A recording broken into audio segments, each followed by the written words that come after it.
Now to that most bizarre attack tonight in Midtown Manhattan, and after it was over, the attacker stomping on the car in a kind of out-of-control victory dance.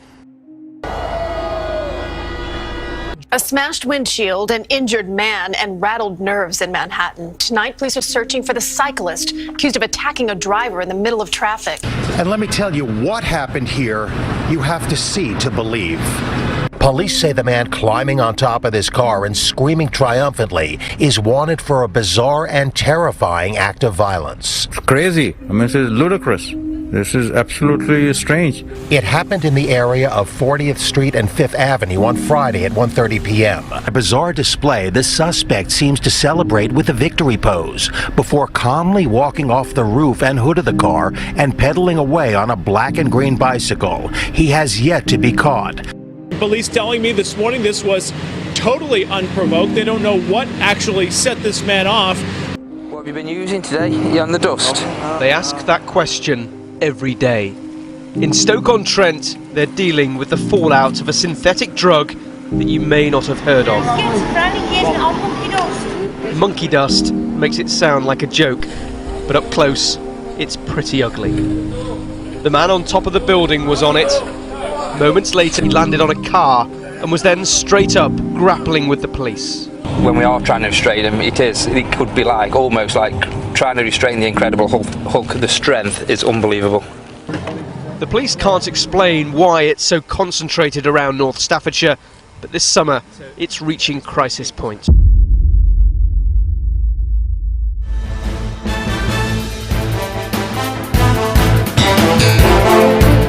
Americans aren't very happy.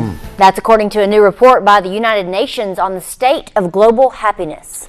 The United States ranks 19th on the list. The World Happiness Report was released this week.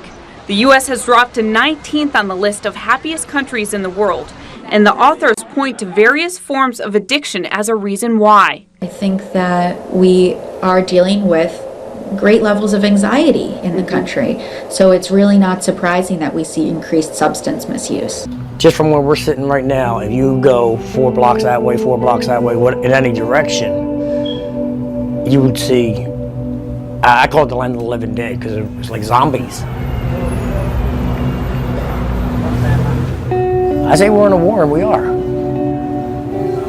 It's a war against an unseen enemy. You can't see it.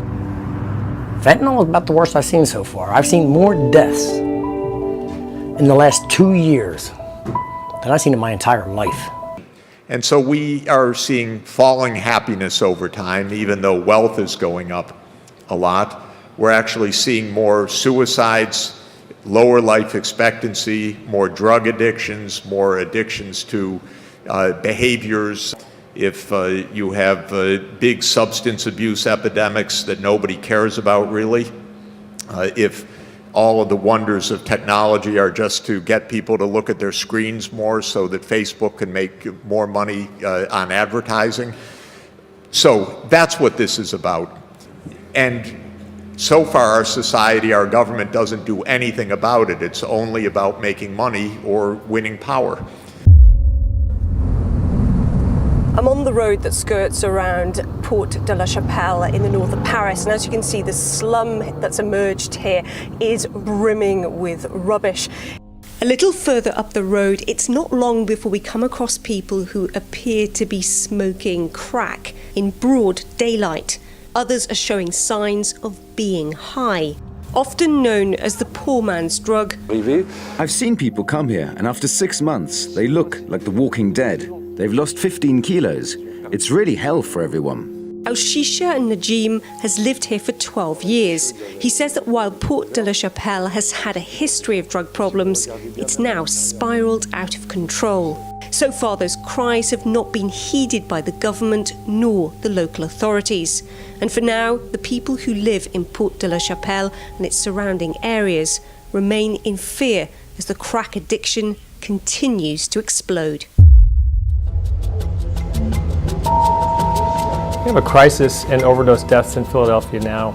It's been rising for a number of years, and was at its worst in 2017 when we had more than 1,200 overdose deaths. 90% of those involved opioids. Fentanyl is a powerful synthetic opioid, similar to heroin, but it's up to 50 times stronger. Fast-acting, cheap, and highly addictive. It takes so little fentanyl to get people addicted that traffickers, many from China, have been sending it to the US in envelopes via postal services. Doctors have been using it to treat severe pain, and now drug dealers sell it pure or blended into other drugs like meth and cocaine to boost their potency.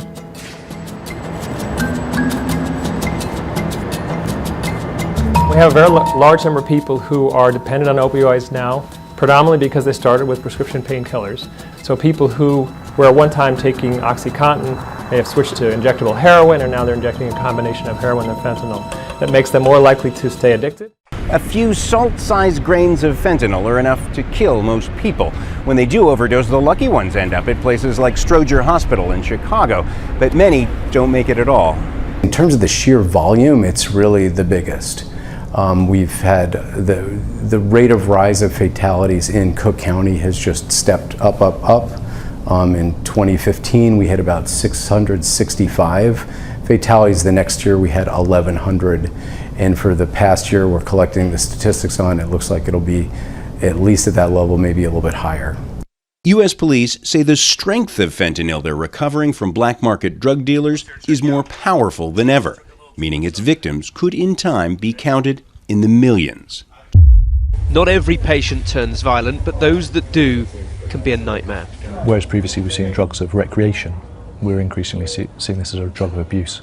It's a fairly new agent, and we've seen massively increased use. Although we don't collect the data anecdotally, we know we're dealing with a huge increase in numbers. It's reached the point where paramedics are now considering whether they need body armour. I had an instance where I went to two of them who were on monkey dust, and they were running in and out of the traffic. So not only are they a danger to themselves, they are a danger to the public. It is like an epidemic, and something does need to be done. I have a $17,000 pair of Gucci crocodile boots. Jackie Siegel, the so-called Queen of Versailles, and her timeshare tycoon husband are reportedly worth roughly $900 million. A 2012 documentary followed their audacious plan to build the largest mansion in America for their 8 kids and menagerie of animals. Personal Palace is still not finished, but that setback is nothing compared to the heartache they've faced since. Her parents describe Victoria as a free-spirited hippie living in a gleaming mansion, trying to fit in. That was kind of the beginning of the end for Victoria. Why? The movie embarrassed her. She was kind of on the chubby side at the time. Kids make fun of her, because she came from a family of wealth, and she got teased about it, and she started going on crash diets. We never thought in a million years that she would be doing drugs. Their naivete mirroring so many parents, oblivious to the grips of the opioid epidemic that claimed more than 70,000 lives in 2017 alone. I thought drug addicts lived under bridges and slept on park benches. I had no idea that the more affluent the family is, the more chance you have of having a drug user in your family. But if the focus is only on wealth, not on the social ties, on the balance in society, on the moderation of lifestyles, of the honesty of government, of care for each other, and of human values, societies and the people in them I'm talking about will suffer. Now, most governments, I don't think, have cared very much about this issue in general, because politics became a game of power in most places in the world, and daily life became a game of making more money or struggling to survive. So we're living in a time where social ties are not so easy to protect and to maintain in general. There are a lot of lessons in here you're going to hear, but the first lesson is pay attention. The quality of life matters. Life is not a game. Politics is not just about power, or shouldn't be. Kensington has always been a hard neighborhood. There's been drugs, violence through here for pretty much forever since the establishment of the neighborhood. But in the last 10 years or so, when the fentanyl hit the street and the heroin really started getting big again, the violence had escalated. Every Sunday, spaghetti and meatballs.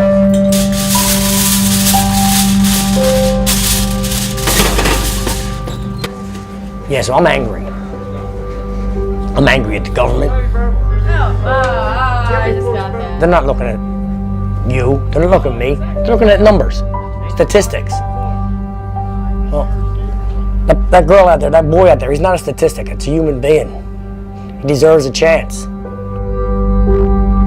It's a social problem, not a pharmaceutical problem.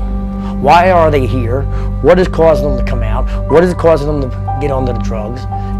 Start treating that. If you start dealing with that there, you probably have a whole lot more people not doing drugs.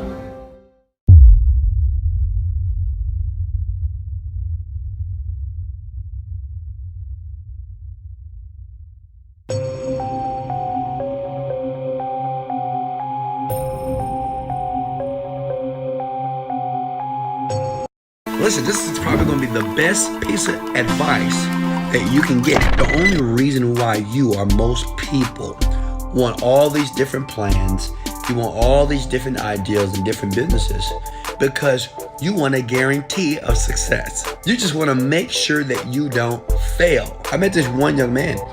He sent me a message, and I think he's in the network marketing industry, okay? He's trying to sell something in the network marketing industry. And then I look on his Facebook page and he's talking about photography. What?